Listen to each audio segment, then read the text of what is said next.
नमस्कार, हमारा नाम है समरीन और आपने देखना शुरू कर दिया है लाइव सिटीज। कौन जीतेगा बिहार, कौन किसको पटकनी देगा, कौन किसका खेल बिगाड़ेगा, इन तमाम सवालों का जवाब आज हमें मिल गया है। आपको मालूम है कि आज 23 तारीख है, यानी कि आज नतीजे आ चुके हैं और नतीजों ने वाकई में सभी को चौंका दिया है। आपने देखा कि किस तरह से ना तो महागठबंधन का और ना ही जनसुराज का इस बार खाता खुला है, यानी कि एनडीए को हो गया है 4 में से 4। तो आज हम इसी जीत को समझने की कोशिश करेंगे, इसी परिणाम को डिकोड करने की कोशिश करेंगे। तो आज एक बार फिर से इस मुद्दे पर खरी खरी बातचीत करने के लिए हमारे साथ सीनियर जर्नलिस्ट रवि उपाध्याय जी हैं। सबसे पहले बहुत शुक्रिया जी, बातचीत के आपको भी लिए। शुक्रिया। जी, रवि जी, सबसे पहले तो हम आपसे जानना चाहेंगे कि परिणाम सबके सामने है। सस्पेंस तमाम सवालों को जो लेकर बना हुआ था, वो सस्पेंस भी अब क्लियर हो चुका है। इस परिणाम को आप कैसे देखते हैं? देखिए, ये सबसे बड़ी और पहली बात यह है कि जो 4 सीट एनडीए की यह नहीं थी। हम्म, 3 सीट जो है सो महागठबंधन इंडिया ब्लॉक की थी।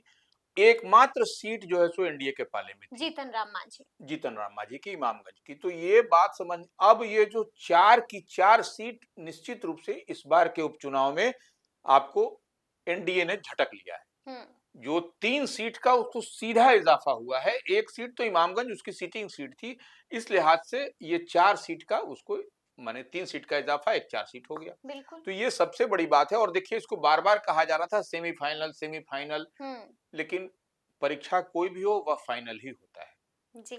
तो ये सबसे बड़ी बात है। दूसरी बात ये देख लीजिए कि जो विपक्ष है, जो राष्ट्रीय जनता दल मुख्य विपक्षी पार्टी है, वह चुनाव में क्या अपना एजेंडा लेकर के लोगों के पास जा रही थी और क्या लुभाने की बात कर रही थी, हम्म, क्या लोक लुभावन बात कर रही थी। तो ये सबसे बड़ी बात है। आरजेडी ने बिहार में आरक्षण को 9वीं अनुसूची में शामिल नहीं करने, हम्म। स्मार्ट मीटर, बिल्कुल बिल्कुल। तेजस्वी यादव के 17 माह में सरकारी नौकरी की बात करना, लाखों की रोजगार देने की बात करना बिल्कुल। जी जी। का एजेंडा बनाया था। हम्म। एकदम स्पष्ट रूप से पूरी क्लियरिटी ठीक के है। साथ जी समरीन इसको जी समझिए जी। आप। हाँ। उसके बाद से भाकपा माले, जो महागठबंधन इंडिया ब्लॉक में अलायंस पार्टनर है, उसने क्या बनाया? भूमि सुधार हम्म। और आंगनवाड़ी सेविका समेत तमाम इस तरह के मुद्दे। और देखिए, राजस्व एवं भूमि सुधार विभाग जो जमीन सर्वे जो हो रहा है, उस पर भी सवाल इंडिया ब्लॉक की ओर, महागठबंधन की ओर से किया जाता रहा था कि यह गलत हो रहा है। प्रशांत किशोर, इवेंदन प्रशांत किशोर भी कह रहे थे कि कि नीतीश कुमार के राजनीतिक ताबूत में ये आखिरी कील साबित होगी। स्मार्ट प्रीपेड मीटर हम्म। और लैंड सर्वे, तो यह तो ताबूत किसका साबित हुआ? यह सब ओपन टू बिल्कुल ऑल है। बिल्कुल यह बिल्कुल। फैक्ट्स आप समझ लीजिए क्या है। तो ये ट्रिपल एस डुबा देगा, डुबा देगा नीतीश कुमार को, लेकिन ऐसा हुआ नहीं। ऐसा हुआ नहीं। जी। और जनता जो है, हाँ। बिहार की जनता ने इस बार के उपचुनाव में आपको एनडीए को 4 सीट दे करके, आप नीतीश कुमार कह लीजिए, ये भारतीय जनता पार्टी की सरकार के कामकाज पर मुहर लगा दी है। ये एकदम एस्पो आपको क्लियर जो है सो मैसेज है। और आरजेडी, जी। जो महागठबंधन इंडिया ब्लॉक जिसका नेतृत्व जो है सो तेजस्वी यादव और आरजेडी कर रही है, उसके एक तरह से कहिए परिवारवाद को नकार दिया है। नकार दिया है। बिल्कुल बिल्कुल। तो देखिए, अब हम एक एक सीट की चर्चा करेंगे आपसे रवि जी। शुरू करेंगे हम लोग तरारी से। आपने देखा है कि तरारी में क्या कुछ हुआ है। माले का झंडा अब तरारी में नहीं लहराएगा, नहीं लहराएगा, नहीं लहराएगा। और अब बड़ी बात यह है कि लगातार जो बात सुनील पांडे के पुत्र कर रहे थे, यानी कि विशाल प्रशांत, लगातार कर रहे थे कि तरारी में इस बार ट्रिपल इंजन की सरकार होगी, यानी कि तरारी में तो ट्रिपल इंजन की सरकार हो गई है रवि जी। देखिए, निश्चित रूप से तरारी में आप इस बात को समझना पड़ेगा, विशाल प्रशांत जो भारतीय जनता पार्टी के उम्मीदवार हैं, उनसे जो है सो राजू यादव भाकपा माले से लड़ाई थी। बिल्कुल। और वहां पर देखिए, मुस्लिम मतदाता भी काफी तादाद में हैं तरारी में। जो डेटा कहता है, जो ऑफिशियल डेटा है, वहां पर लगभग 40,000 मुस्लिम हैं। बिल्कुल। तो वो, और वहां पर राजपूत भी हैं। तो ये हम आपको तरारी में थोड़ा बता देना चाहते हैं। तरारी में जादव है 13.9, माने ईबीसी है वहां पर 12.3, मुसलमान और भूमिहार वहां पर 10% के आसपास हैं, राजपूत 8, पासवान जो है दलित जो पासवान है जो वो 7% है, और सवर्ण वोटर वहां पर 24% है। ठीक है। तो आप समझिए कि किस तरीके से तरारी में खेल हुआ। हाँ, तरारी में खेल हुआ, और नरेंद्र पांडे और सुनील पांडे का जो वहां पर दुर्ग था उसको तमाम इधर उधर करने के बाद भी बिल्कुल माले का जो दुर्ग था। जी। और देखिए सबसे बड़ी बात क्या है, जी। ये सुदामा प्रसाद जो वहां से एमपी हुए हैं तरारी से, याद करिए सुदामा प्रसाद की यह जो कॉन्स्टिट्यूंसी है, पहले विधायक थे, जी। उन्हीं के कारण यहाँ पर उपचुनाव हो रहा है बिल्कुल। इस सीट पर, तो वो वैश्य समाज से आते थे, हम्म। तो वैश्य का जो वोट है वह ट्रांसफर नहीं करा पाए।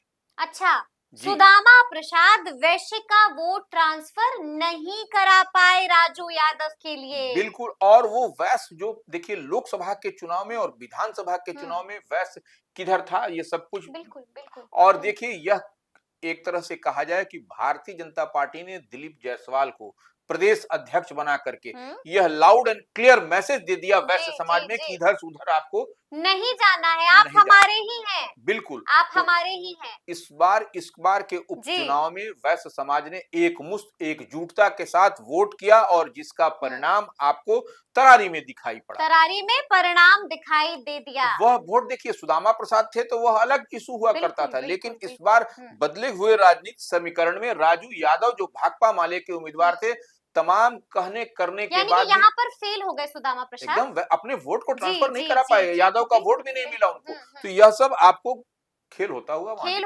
वहां पर दिखाई दिया है। देखिए अब हम जिक्र करेंगे इमामगंज का। आपने देखा है कि इमामगंज में लगातार रवि जी ये कहा जा रहा था कि दीपा मांझी इस बार कमाल नहीं कर पाएंगी, लेकिन हमने भी देखा और आपने भी देखा कि दीपा मांझी ने तो गजब कर दिया है।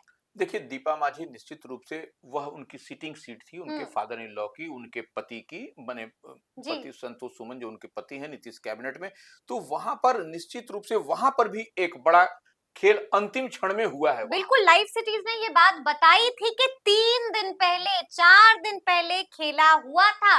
देखिए क्या कुछ वहां जाकर संतोष सुमन ने कहा था, जीतन राम मांझी ने किस तरह से लोगों को कन्विंस किया था, वो भी हमने दिखाया था, और हमने ये भी बताया था कि बूथ मैनेजमेंट गजब का था दीपा मांझी का। अब देखिए वहां पर मांझी से मांझी की ही लड़ाई थी, आरजेडी के प्रत्याशी थे राजेश मांझी और रोशन कुमार मांझी, लेकिन वह उनको जो यादव का भी वोट था या मुस्लिम का भी वोट कह लीजिए, वह भी उनको नहीं मिल सका। और आप देखिए एक चीज आप समझिए कि इमामगंज में क्या है, मुसहर सबसे अधिक है, मुसहर समाज 18.6% है वहां, मुसलमान है 15.3%, और यादव है 13.2%, कुशवाहा है 10.82%, ओबीसी वहां पर 30% है, और राजपूत वहां पर 4.3, ब्राह्मण और भूमिहार वहां पर लगभग 6% के आसपास। तो ये देखिए सवर्ण का वोट में कोई डेंट, कोई सेंधमारी नहीं हुई। हालांकि वहां पर देखिए जितेंद्र पासवान उम्मीदवार थे, और बड़ी बात यह है रवि जी, इस पर भी सबका ध्यान जाना चाहिए कि यही वो सीट है जहां पर जनसुराज का बेहतरीन परफॉर्मेंस रहा है। बिल्कुल ये वही हम कह रहे हैं, लेकिन इसके बावजूद इवन देन आपको ये जो है सो मुसहर समाज का सबसे अधिक वोट जो हम 18.6 की बात कर रहे हैं वह इन ब्लॉक गिरा, मुस्लिम वोट भी इधर से उधर नहीं हुआ। ये एक बड़ी बात है, यह एक मैसेज वहां पर आपको, और वैश्य समाज की तो हम बात कर ही रहे हैं, वैश्य समाज का तो एक एक वोट जो ओबीसी की बात हम लोग कर रहे हैं या तो वो मिला है, इसमें कहीं कोई दिक्कत नहीं है, और इसी का नतीजा हुआ कि आपको दीपा मांझी इस सीट से निकल गई कंफर्टेबल मार्जिन से, कंफर्टेबल मार्जिन से दीपा मांझी की जीत हो गई है। चलिए अब हम अगली सीट की बात कर लेते हैं। अगली सीट जिसकी हम बात करेंगे वो है रामगढ़ की सीट, और आपको भी मालूम है कि रामगढ़ में जगदानंद सिंह को बड़ा झटका लग गया है, बड़ा झटका लालू और तेजस्वी यादव को लगा है। देखिए रामगढ़ में आप जो हम लोग बात कर रहे हैं तो रामगढ़ में एक बात समरीन आप समझिए कि वहां पर मुस्लिम भी वहां पर हैं, करीब लगभग 38,000 के आसपास है वहां। ठीक तो है। न आपको वहां पर रामगढ़ में अजीत कुमार सिंह जो आरजेडी सुधाकर सिंह के भाई हैं, उनको न तो यादव का वोट ढंग से मिल सका, न मुस्लिम का वोट। आप ये समझिए कि भारतीय जनता पार्टी के प्रत्याशी रहते हुए भी वहां पर इस तरीके से जो खेल हुआ, यादव का तो नहीं मिला, मुस्लिम मान लीजिए जो अगर मिला भी है, जो क्लेम करते हैं लोग कि मुस्लिम का वोट मिला है, तो लेकिन डेंट लगा है मुस्लिम में भी इस बार। इसको कोई माने नहीं माने, हो सकता है हमारी बात से कोई इत्तेफाक न रखे कि मुस्लिम कैसे भाजपा को चढ़ के देगा, लेकिन वहां पर सबका अलग अलग। नीतीश कुमार जो साथ हैं, नीतीश कुमार साथ हैं, वही वही कह रहे हैं, तो जी। सबका अलग। बेलागंज में मुसलमानों ने खेल किया है, उस पर तो हम जाएंगे। नहीं, देखिए वो देखिए, इसको ऐसे भी समझिए जी। कि वहां पर आपको रामगढ़ में वहां पर आपको सतीश यादव भी बसपा से लड़ रहे थे। और एक बात देखिए, आपके भारतीय जनता पार्टी के प्रदेश अध्यक्ष किस कॉन्स्टिट्यूंसी से आते हैं? बिल्कुल बिल्कुल वो बिल्कुल। मुस्लिम बहुल इलाके से ही लगातार जीतते हुए आ रहे और हैं। आप ये भी याद कीजिए कि लगातार दिलीप जायसवाल क्या कुछ कहते हैं, साफ साफ कहते हैं कि सियासत के नाम पर, कि नफरत के नाम पर हम वोट मांगते हैं, मोहब्बत के नाम पर। इसीलिए लगातार मोहब्बत और भाईचारा की बात तो कर वही रहे हैं। मोहब्बत और भाईचारा दिलीप जायसवाल का देखिए, वैश्य समाज से ही आप उनको मत जोड़िए और मत आंकिए, वह वैश्य समाज से हैं, उसके तो है ही हैं, लेकिन जिस हम कॉन्स्टिट्यूएंसी की जिस आपको कॉन्स्टिट्यूएंसी की बात कर रहे हैं, वहां से लगातार जीत रहे हैं, तो वहां मुस्लिम के वोट है, वोट ही वहां डिसाइडिंग होता है, हमारा आपका वोट डिसाइडिंग नहीं होता है। तो वो उस वहां से आप समझिए उनकी पकड़, उनकी चमक, उनकी धमक है, वही हम रामगढ़ में दिखाई पड़ी, तभी जाकर के हो गया। वही तभी जाकर के आपको वहां पर अशोक कुमार सिंह भारतीय जनता पार्टी के वहां से जीत सके वहां से। चलिए, तो अब हम आखिरी सीट की बात कर लेते हैं, और आखिरी सीट जिसकी हम चर्चा करेंगे वो है बेलागंज की सीट। रवि जी, बेलागंज में किसने किसने खेल किया है और किसने किसका खेल बिगाड़ा है? देखिए, बेलागंज में आपको जदयू की निश्चित रूप से मनोरमा देवी लड़ रही थी, एमएलसी थी, और उनके साथ में मजबूती के साथ नीतीश कुमार की तो पार्टी के उम्मीदवार ही थे, उसमें कहीं कहने की बात नहीं है। और वहां पर 75 से 80 हजार मुस्लिम वोटर हैं। देखिए, ओसामा साहब का जाना, वहां ओसामा साहब कौन, मुस्लिम समाज में हम समझते हैं जहां तक उनका जाना वोट ट्रांसफर होता है। देखिए, उनकी सभा होना, सभा भी बहुत अच्छी हुई, लेकिन जो सभा के दौरान जो जिस कदर का वहां पर हैपनिंग जो ये थी, वो कहीं ना कहीं आपको डैमेज करता हुआ दिखाई पड़ा।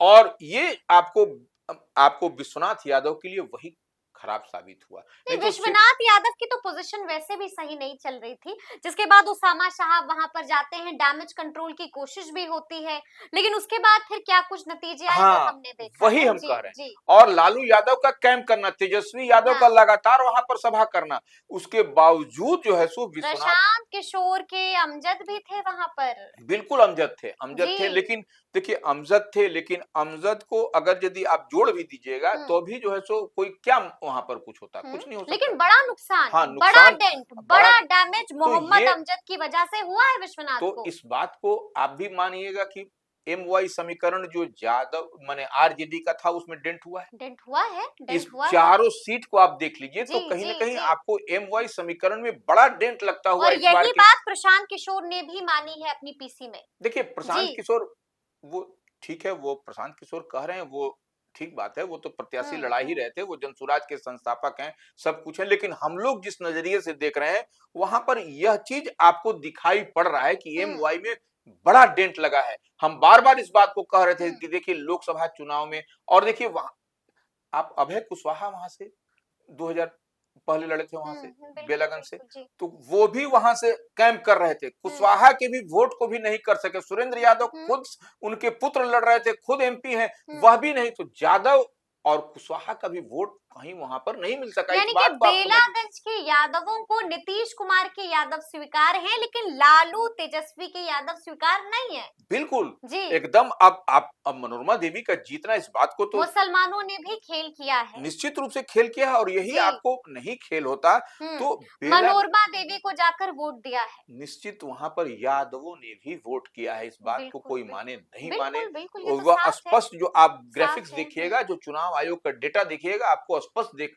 आपको होता हुआ दिखाई पड़ेगा। और हम बार बार इस बात को कह रहे हैं कि सिर्फ कुशवाहा का भी वोट जो है सो इस बार पड़ा है, क्योंकि देखिए अभय कुशवाहा हम बता रहे हैं ना, एमपी है बगल की सीट से, औरंगाबाद से, वहां से बेलागंज से वो चुनाव भी लड़े थे सुरेंद्र यादव के खिलाफ में, याद करिए। तो वो अब वो आरजेडी के साथ, आरजेडी के फोल्ड में है, बावजूद इसके बेलागंज में कैसे लूज कर गया, इस बात का जवाब हम चाहते हैं लोगों से। लाइव सिटीज के व्यूअर्स को बताएं लोग में कि कैसे क्या है। देखिए बड़ी बात तो है, झोल झाल तो हुआ है यहाँ पर, झोल झाल यहाँ पर हुआ है। तो बिल्कुल। क्या लगता है आपको, सेमीफाइनल में जब महागठबंधन का ये हाल है तो फाइनल्स में क्या होगा रवि जी, मेरा आखिरी सवाल है। देखिए फाइनल में हम तो कह रहे हैं कि जो जिस तरीके से तेजस्वी यादव घूम रहे थे, क्या क्या मुद्दा बना करके वो अपनी पिच पर बैटिंग करना, बॉलिंग करना चाह रहे थे कि फ्लॉप कर गया। अब देखिए कहने की बात है, उपचुनाव तो रूलिंग पार्टी ही तरीका बदलना होगा, नहीं निश्चित रूप से बदलना होगा। अब देखिए ये करके आप यह नहीं अपने आप को बचा सकते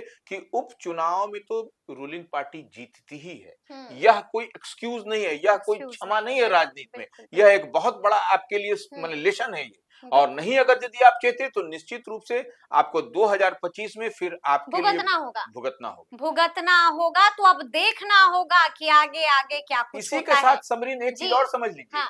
आगे आगे यह भी देखना है कि जो विधानसभा का जो सत्र चलेगा उसमें जो टैली है आपका, वो एनडीए का, भारतीय जनता पार्टी का भी बढ़ गया, जेडीयू का भी टैली बढ़ गया। तो ऐसे में आरजेडी अब नीचे खसक गई, ये सबसे बड़ी बात है। भारतीय जनता पार्टी जो है का टैली बढ़ा, जेडीयू की टैली बढ़ी, और आरजेडी जो मुख्य विपक्षी पार्टी थी उसका टैली में उसमें कम हो गया। इस बात को तो आपको मान नहीं, अरे आपको सिंपल थ्योरी दिखाई पड़ रहा है कि 3 सीट तो आपको घटता हुआ दिखाई पड़ रहा है। तो ये 2 सीट आपको, आरजेडी की 2 सीट खसक गई ना, बेलागंज और रामगढ़, और इधर जो है सो माले का जो है सो वहां से खसक गया, वहां से, यानी कि झटका लग चुका है। तो अब देखना होगा कि आगे आगे क्या कुछ होता है। तो फिर ये पूरी बातचीत आपको कैसी लगी है, कमेंट करके हमें जरूर बताइएगा। तो ऐसे तमाम अपडेट्स के लिए बिल्कुल ऐसे ही हमारे साथ बने रहिएगा और देखते रहिएगा लाइव सिटीज। बहुत शुक्रिया।